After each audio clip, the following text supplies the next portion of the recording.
Okay, I give up. I'm 40 years old. I'm a god, but I'm also a god who's getting old.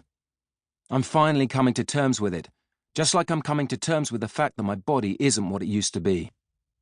For years, I've ignored the signals my body's been trying to send me. But at last I've decided to pay attention. I can't dart back and forth and sprint the way I did when I was young. If I get tired or I get clattered, it takes me longer to recover. I've modified my style of play to match this new body of mine. I no longer spend the whole match in the penalty area where shots fly in all directions. I don't necessarily shout for the ball anymore. Instead, I create play for the team. These days, I'm more likely to be assisting other players' goals than trying to score them myself. I'm no longer looking for the spotlight. I've won everything I needed to win. Now it's more about inspiring my young teammates and helping them to grow and mature. I'm 40, and I have 2 sons who are no longer boys. They're already young men. Generally speaking, at this age, you draw a line under everything you've done and you start working on a reckoning, a first rough review of what your life has been and meant. That's what this book is about. For days and days, I've been trying to pretend nothing is happening, ignoring the fact that my birthday is drawing closer. I've tried to keep from seeing the number 40, but then last night, there it was, enormous and bright red, covering the entire facade of a hotel. They'd created it by lighting up some rooms and leaving others dark. In that Milan hotel, my wife Helena threw a surprise party that touched me deeply. My nearest and dearest were there, friends from all over the globe, the most important people in my life. There were legends of the football world, trainers and coaches, even players I've treated badly on the pitch. I didn't expect to see all those people in one place, on that terrace. Gennaro Reno Gattuso, who had been head coach in Napoli, explained it to me this way.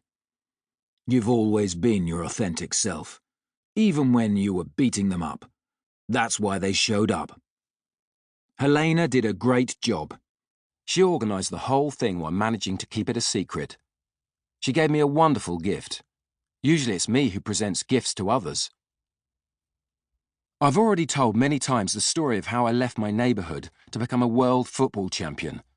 I grew up with a battered select soccer ball glued to my foot, dribbling my way around anyone who put themselves in my path in the Rose Garden, Rosengard, the name of my childhood neighbourhood, which was home to immigrants of all kinds. The slightest spark was enough to start us banging heads, but that tiny patch of hard-packed dirt was the workshop where I built my game, the school where I learned the tricks that made me Ibra. I was born to a couple who divorced early. I shuttled back and forth between a mother who worked herself to death to put food on our table and a father whose refrigerator was often empty.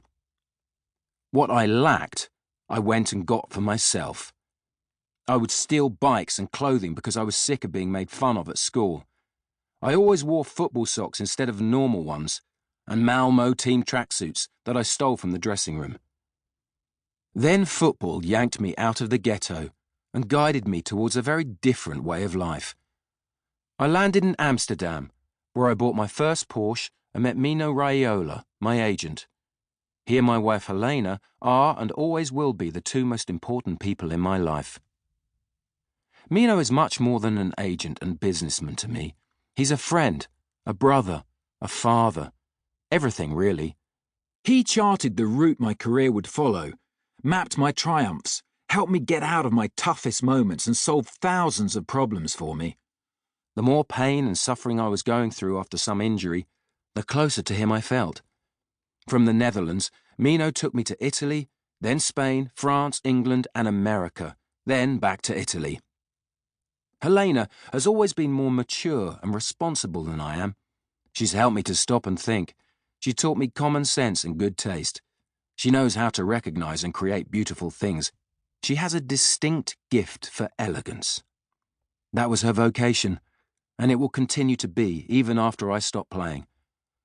Over the years, she's plucked the sharper thorns out of my somewhat wild personality, and, most important of all, has given me the gift that's precious above anything else.